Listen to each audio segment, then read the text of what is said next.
So check out what I just bought. This is a mini stitch gun, and it comes with 2 needles. So you get one inside and one extra, and this is perfect for a quick stitch.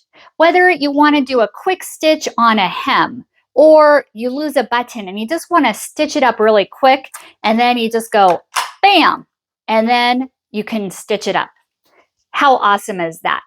So it comes with 1,500 of these.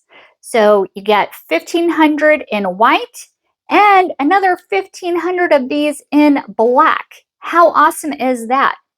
And all you have to do is stick it in here, and there's a hole right here, and then you're able to put it in the fabric, and then you push the lever and you stitch it up.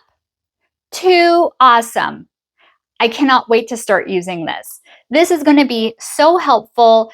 You know, sometimes you may have a low cut top and you just need to stitch it up really quick. Better than using a safety pin, if you ask me. So I am just super excited. And then you can just close it back up, so it's all nice and closed up. Perfect. And then you can put it away. Definitely, I'm gonna recommend this to you guys. So thank you so much for watching, and hope you found this video helpful.